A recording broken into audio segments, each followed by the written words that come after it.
Você sabia que o livro mais citado para explicar por que protestantes são mais ricos que católicos é também o livro mais mal interpretado da sociologia? E que Max Weber nunca disse que ser protestante automaticamente te faz rico?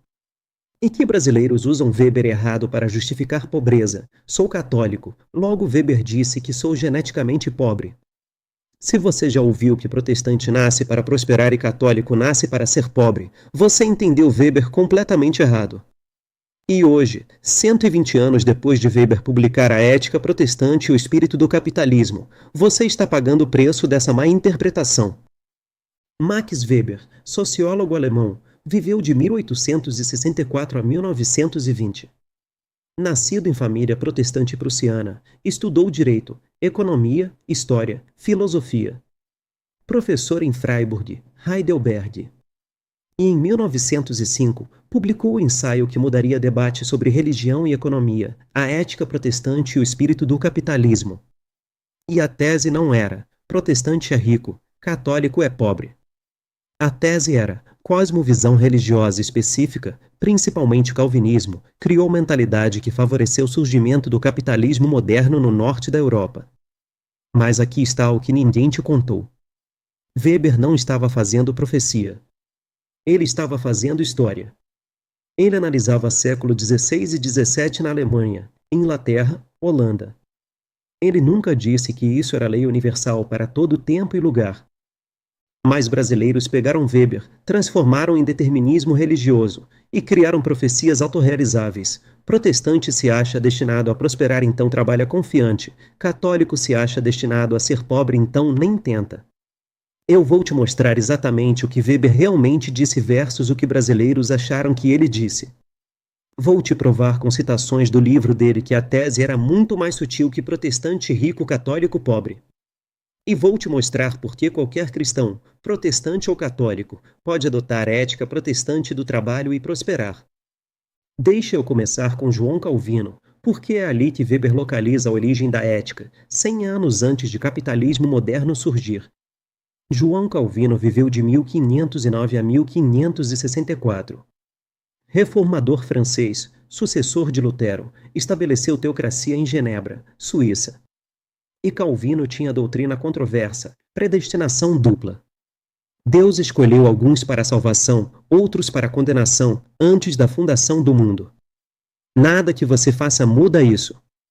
Salvação não depende de obras, depende de eleição soberana de Deus. E isso criou ansiedade psicológica brutal. Calvinista pensava: serei eu eleito ou reprovado? Como posso saber? E pastores calvinistas respondiam: você não pode saber com certeza absoluta, mas pode buscar sinais de eleição. E qual o principal sinal? Sucesso em seu chamado, em sua vocação. Se Deus te elegeu, Ele te capacitará para trabalhar com excelência. E excelência gera prosperidade. Então prosperidade é sinal, não causa, de eleição. E isso, segundo Weber, criou ética de trabalho única. Calvinista trabalhava compulsivamente, não para ser salvo, mas para ter confirmação de que já era salvo. E prosperidade não podia ser desperdiçada em luxo, isso seria ingratidão. Então prosperidade era reinvestida. Capital acumulava. E acúmulo de capital é combustível do capitalismo. Essa era a tese de Weber. Não que calvinismo causa riqueza magicamente, mas que calvinismo cria mentalidade específica, trabalho compulsivo mais poupança mais reinvestimento igual capitalismo. Agora vamos para 1905. Weber tem 41 anos. Ele está em Heidelberg, observando estatísticas econômicas da Alemanha. E ele nota padrão: regiões protestantes têm renda per capita maior que regiões católicas. Empresários protestantes dominam indústria. Estudantes protestantes escolhem carreiras técnicas, católicos escolhem humanidades. Por quê? Weber rejeita explicações simplistas. Não é genética. Alemães católicos e protestantes têm mesma genética. Não é apenas educação. Católicos têm boas escolas também. Tem que ser algo na cosmovisão religiosa. E Weber mergulha em textos de Calvino, de puritanos ingleses como Richard Baxter, de pietistas alemães. E ele encontra o padrão: Valorização extrema do trabalho secular como vocação divina. Condenação de ociosidade. Poupança como mordomia. Luxo como vaidade. E combinação dessas ideias cria a ética capitalista antes de capitalismo ser sistema consolidado. Mas Weber também deixou muito claro, isso não é determinismo. Ele escreveu no prefácio: não estou dizendo que reforma protestante causou capitalismo. Estou dizendo que certas ideias protestantes foram favoráveis ao surgimento dele. E em nota de rodapé, Weber alertou: esta é análise histórica específica. Não estou fazendo lei sociológica universal. Capitalismo pode surgir em contextos não protestantes. Mas brasileiros ignoraram essas ressalvas e transformaram Weber em protestantismo igual riqueza, catolicismo igual pobreza, fim da discussão. Agora, deixa eu te mostrar com citações diretas do livro de Weber as 5 coisas que ele realmente disse versus o que brasileiro acha que ele disse. Primeira coisa que Weber realmente disse: calvinismo criou mentalidade, não garantia. Weber escreveu: a doutrina calvinista da predestinação produziu o efeito psicológico de ansiedade que foi canalizada para trabalho metódico. Mas isso não significa que todo calvinista ficou rico. Significa que calvinismo criou cultura favorável ao capitalismo. Mentalidade, não garantia?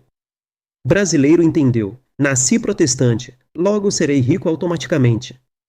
Nasci católico, logo serei pobre inexoravelmente. Isso é distorção de Weber. Weber disse: cosmovisão religiosa influencia comportamento econômico. Não determina absolutamente. Cultura calvinista favoreceu o capitalismo, não garantiu riqueza individual. Há calvinistas pobres e católicos ricos. Padrão é estatístico, não absoluto. Segunda coisa que Weber realmente disse: catolicismo medieval tinha ética diferente, não inferior. Weber escreveu: catolicismo medieval valorizava a contemplação sobre a ação, salvação através de sacramentos e boas obras, pobreza voluntária como virtude monástica. Isso criou economia menos dinâmica. Mas isso é descrição histórica, não prescrição moral. Weber nunca disse católico é inferior. Disse católico tinha prioridades diferentes. E após Concílio de Trento, catolicismo mudou. Jesuítas desenvolveram ética de trabalho similar a protestantes. Diferente, não inferior? Brasileiro entendeu. Weber provou que catolicismo é religião de perdedores. Isso é caricatura. Weber analisou o catolicismo medieval, não moderno.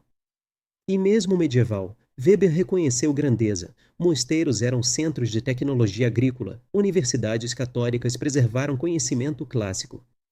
Apenas prioridades eram diferentes: contemplação sobre acúmulo, estabilidade sobre crescimento. Terceira coisa que Weber realmente disse: ascetismo protestante era paradoxal. Weber escreveu: puritanos trabalhavam incansavelmente para prosperar, mas proibiam-se de gozar prosperidade. Riqueza era aprovada como sinal de bênção, mas luxo era condenado como vaidade. Então ricos puritanos viviam como pobres, e capital acumulava sem ser consumido. Esse paradoxo gerou capitalismo. Paradoxo ascético. Brasileiro entendeu. Weber disse que protestante deve ser rico e consumista. Isso é o oposto de Weber. Weber disse: ética protestante original criou ricos frugais. Prosperidade sem ostentação. Capital acumulado era reinvestido, não torrado em luxo. Teologia da prosperidade moderna que prega: Deus quer você rico e vivendo em luxo, é traição da ética protestante weberiana, não aplicação dela. Quarta coisa que Weber realmente disse: capitalismo moderno matou ética protestante. Weber escreveu conclusão melancólica: quando o capitalismo se consolidou, ele não precisou mais de justificação religiosa. Ética protestante criou gaiola de ferro. Sistema econômico autônomo que funciona independente de motivação espiritual. Hoje, capitalista secular trabalha compulsivamente não por vocação divina, mas por competição de mercado. Religião virou irrelevante. Capitalismo venceu, ética protestante morreu. Ética morreu? Brasileiro nem sabe dessa parte. Brasileiro acha que Weber disse: protestantismo sempre gera riqueza. Mas Weber disse: protestantismo histórico gerou capitalismo, que depois matou motivação religiosa original. Ironia trágica: ética protestante suicidou-se ao criar sistema que não precisa mais dela. Quinta coisa que Weber realmente disse: outras culturas podem desenvolver capitalismo. Weber escreveu em nota: não estou dizendo que apenas protestantismo pode gerar capitalismo. Japão desenvolveu capitalismo sem cristianismo, baseado em ética confuciana de disciplina e honra. China pode desenvolver capitalismo baseado em pragmatismo. Protestantismo foi caminho histórico europeu, não o único caminho possível. Outros caminhos possíveis? Brasileiro ignora totalmente. Brasileiro transformou Weber em: protestantismo é o único caminho para a riqueza nacional. Mas Weber explicitamente rejeitou isso. Ele analisou a Europa. Não fez lei universal. Coreia do Sul, Taiwan, Singapura, Hong Kong prosperaram com budismo, confucionismo, taoísmo. Ética de trabalho disciplinada existe em várias culturas. Protestantismo não tem monopólio. Agora, deixa eu te mostrar os 5 impactos devastadores que uma interpretação de Weber tem na sua vida hoje. Primeiro impacto: católicos se conformam com pobreza. Se católico acredita que Weber provou cientificamente que catolicismo gera pobreza, ele nem tenta prosperar. Profecia autorrealizável: acredito que sou pobre por natureza, logo não trabalho com fé de prosperar, logo fico pobre, logo confirmo Weber. Segundo impacto: protestantes desenvolvem arrogância teológica. Se protestante acredita que é geneticamente superior economicamente, ele desenvolve orgulho. E quando encontra católico próspero, ele racionaliza: deve ser exceção ou deve ter ética protestante sem saber. Terceiro impacto: ambos ignoram que ética é transferível. Se ambos acreditam que ética protestante é exclusiva de protestantes, católicos não tentam aprender, protestantes não ensinam. Mas Weber disse: é ética, não genética. Qualquer um pode adotar trabalho como vocação, poupança, reinvestimento. Quarto impacto: teologia da prosperidade distorce Weber. Se neopentecostais leem Weber e pensam: Weber provou que Deus quer crente rico, eles ignoram que Weber falava de riqueza acumulada e frugal, não consumida ostensivamente. Weber não justifica jatinho particular de pastor. Quinto impacto: Brasil culpa catolicismo por pobreza nacional. Se analistas econômicos dizem: Brasil é pobre porque é católico, citando Weber, eles ignoram católicos ricos, Irlanda, Áustria, Itália do Norte. E ignoram protestantes pobres, Apalaches nos Estados Unidos, Haiti. Denominação não determina, aplicação de princípios bíblicos determina. Agora vamos destruir má interpretação de Weber com a palavra pura. Primeira verdade: Deus não faz acepção de denominações. Atos capítulo 10, versículo 34, Deus não faz acepção de pessoas, nem de denominações. Ele abençoa a obediência, não rótulo. Segunda verdade: ética de trabalho é bíblica, não protestante. Provérbios capítulo 6, versículos 6 a 11, vai ter com a formiga: ó preguiçoso. Isso foi escrito 1000 anos antes de protestantismo existir. Ética de trabalho é bíblica, qualquer cristão pode aplicar. Terceira verdade: vocação é para todos os crentes. 1 Coríntios capítulo 7, versículo 20, cada um fique na vocação em que foi chamado. Paulo escreveu para a igreja em Corinto, antes de haver protestantes ou católicos. Vocação não é invenção protestante. Quarta verdade: prosperidade vem de obediência, não de denominação. Deuteronômio capítulo 8, versículo 18, lembra-te do Senhor teu Deus, porque é Ele que te dá força para adquirires riqueza. Deus dá força para adquirir, baseada em obediência, não em placa de igreja. Quinta verdade: frugalidade é mordomia universal. Lucas capítulo 16, versículo 10, quem é fiel no mínimo também é fiel no muito. Mordomia fiel não é exclusiva de calvinistas. É mandamento para todos os crentes. Porque aqui está a verdade final. Max Weber fez análise sociológica brilhante de contexto histórico específico, Europa dos séculos XVI e XVII. Ele identificou que calvinismo, especialmente puritanismo inglês e pietismo alemão, criou ética de trabalho que favoreceu o capitalismo naquele tempo e lugar. Mas Weber nunca disse, isso é lei eterna universal. Ele disse, foi o que aconteceu ali. Mas brasileiros, ansiosos por explicação simples para a pobreza nacional, pegaram Weber, distorceram e criaram determinismo. Somos católicos, logo Weber nos condenou à pobreza perpétua. Ou, sou protestante, logo Weber me garantiu riqueza automática. Ambas interpretações são falsas. E ambas são perigosas. Por que criam acomodação? Católico se acomoda, nem adianta tentar. Protestante se acomoda, não preciso me esforçar, denominação já me garante. Mas Weber morreu em 1920. E de 1920 até hoje, mundo mudou radicalmente. Países católicos prosperaram. Irlanda tem PIB per capita maior que Inglaterra protestante hoje. Países protestantes empobreceram. Haiti é protestante e miserável. Ética de trabalho transcendeu fronteiras denominacionais.